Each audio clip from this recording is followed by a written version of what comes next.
Hello everyone, welcome to a new process video for this Superboy cover. And this is a cover that I've tested doing with grayscales and trying to do value work rather than going into colors right away. And I see a lot of people ask about the why of this process, and I think this cover is going to show why I do grayscales before adding color and some of the reasoning because working with values rather than colors kind of removes some of the problems that it comes with just all the brain power that you need to figure out, because you're thinking of color, you're thinking of light direction, you're thinking of how the colors correlate with each other, hard edge, soft edge, and all those things just to me can be a little bit draining and complex. So by just focusing on grayscales, you kind of remove all those things and you just focus on values and just sculpting the shape. So this covers a good example for that. As you can see on the right, I kind of like pick a couple of values that I think uh, could be my starting point, my basis. And as I go, I start to expand those values a little bit more. And when I talk about values, it's tricky to understand what are values. But to me, and values are whenever you remove the pigment out of a color and you're left with just the gray tone that is left, that's the value. And there's a range from white all the way to black. And depending on that, on what the color you're picking, is going to have a value from that range. So for instance, in this case, Superman's outfit, the blue, is probably going to be somewhere in the middle to the lower part of my grayscales. Whether the yellow, it's a brighter tone, so the values are going to be closer to the top part of the white values. So I'm trying to like guess what those values are going to be. Like right now, the cape, I added the darker value because I want the cape to be like a darker red. And this is not an exact science. I'm just like eyeballing and just figuring it as I go. You'll see through the process that I start editing and changing my values here and there. And even when I add colors, I go back again and I keep tweaking those values. Um, it's not like magic where I just put the right values and then just use a drop bucket tool and just my reds are perfect, my blues are perfect. It's not like that. It's just a lot of tweaking and a lot of noodling, and it's just going over and over and over again into the same areas. I wouldn't say it's a time-saving process going with grayscales. You could definitely get quicker results by just jumping straight into colors. But to me, it's just I like getting my results gradually. So to me, it's all about just building organically that gradual step process. So right now it's just like I'm trying to like figure out my light source and kind of like the composition of the lighting that my character is gonna have. So you can notice that by adding that rim light, it just lifts the whole image, the whole character, you know. And right now I'm just trying to like sculpt, but as a rule, I always try to avoid using a lot of hard edges early on. It's more like just designing where the light is coming from, and then with a very soft brush, it's just adding layers of shadows that are probably gonna be later on gonna be removing and still adjusting. But this starts to like sculpt my character. Um, for this, I usually like doing with the multiplayer layer. So it's just easier. Another thing that I always do is I never use my multiplayer layers on 100% of capacity. I always lower it to like 70, 80, whatever feels right. But yeah, again, I'm looking just for composition, how those values look together. So I have Superboy with these darker values and a very clear silhouette. And then I add the contrast of these white shapes, which are the pigeons, into the scene. So I think from afar, it just looks interesting, and that's what I'm going for. So right now I'm jumping into the detailing part of it and just try to like work what are my soft edges versus my hard edges and doing the glints. uh And this is where it starts to get fun for me, because even though it's not the last area and I'm far from being done right now, it's coming alive, you know, like the whole drawing is it's starting to take a reality, and that's again just reinforcing the values, you know, making sure that the hair is dark. I try to avoid using pure blacks and pure whites, even though it's hard for me to avoid. For some reason I always tend to go that, but it's like an exercise that I've been trying to force myself to do, is just avoid the blacks and avoid the whites all the way to the very, very, very, very end of the piece. So right now, I think I'm not using any whites or any blacks yet. And the reason is because they are too absolute. Like, you can't go brighter than white and you can't go darker than black. So I wanna build gradually until I get there.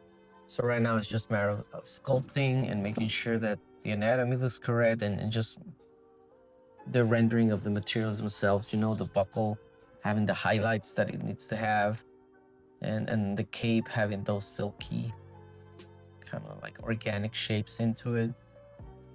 But yeah, right now I'm just working hard edge, soft edge, and just trying to define all my shapes.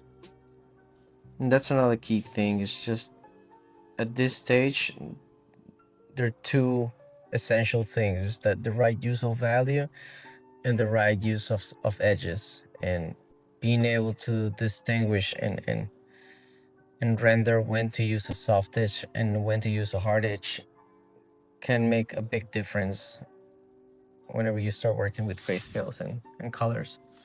But yeah, at the same time, I'm trying to remove all the pencil work and just try to clean up so that no pencil traces are left behind, just because that's the type of look that I'm going for. Right now I'm just doing some flattening because I'm gonna start doing the colors. So this is very tedious and boring, but it's essential because later on this is gonna be very helpful for me to edit and like play around with the colors and values and levels of black and white. So this is the coloring stage. I usually like to start laying colors with layers, either on color mode or overlay. In this case, I start with overlay. I think it's giving a nice vibrant tone to the face. Um, Again, you'll see that my opacity and my flow are less than 100 because, again, I want to go gradually into the tones.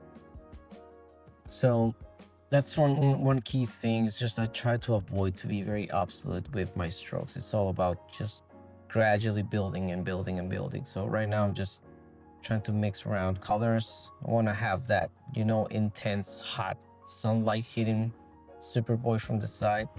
So I'm trying to like add those uh, intense reds that you get on the face whenever you get the sun hitting, you know. It's just the translucity of the face kind of makes those effects. And yeah, same thing here, the lips, just playing around with the brush sensitivity. And it's just very subtle, like I'm adding a little bit of blues and grays on the chin, a little bit of reds on the cheeks and the nose here and there. But then again, I went too bright on that rim light, so I just added a multiplier and just tone it back, you know, because my values were wrong when I tried to work on the grayscales.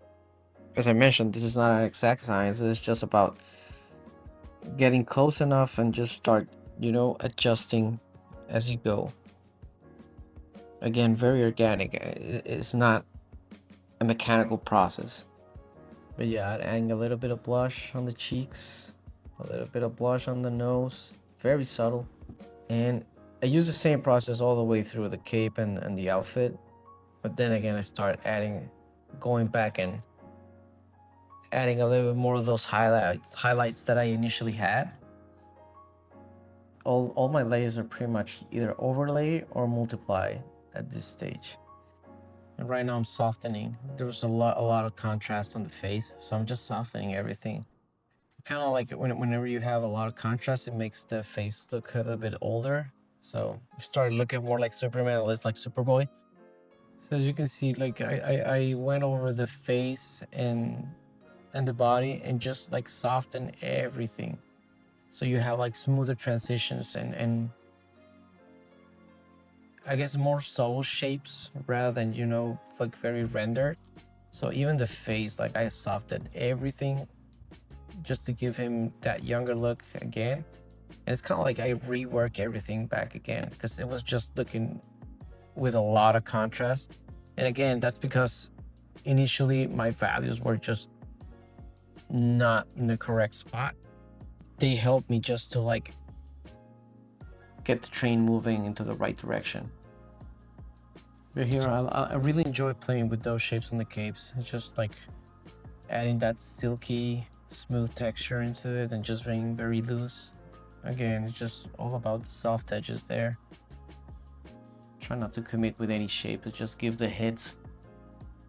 And yeah, right now it's all about keep defining the shapes and just polishing and polishing. And it's not only about adding, but it's also removing and simplifying whatever I can.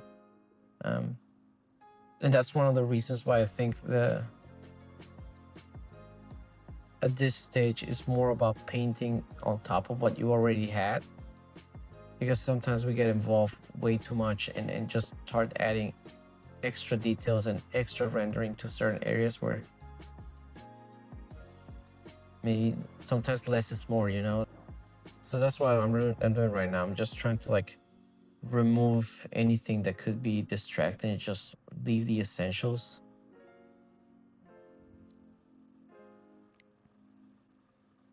And right now I'm just putting the finishing touches, you know, adding some highlights. I want those pages to like reflect the sunlight. I add some subtle tones into the pigeons also, kind of like different hues. Yeah, just the final touch, I added just that directional light that I think it just gives the whole image kind of feel more integrated than a live. Yeah, this is when I start using just my whites. It's just making sure I use them very specifically on certain areas and not all over the place. But yeah, hopefully this was helpful and kind of like insightful into why I use grayscale sometimes. Again, it's just good practice, and I recommend it if you're beginning to get into colors and coloring your stuff. Using grayscale first is very helpful to like understand shape and values first rather than just jumping into color straight away. So thank you for watching.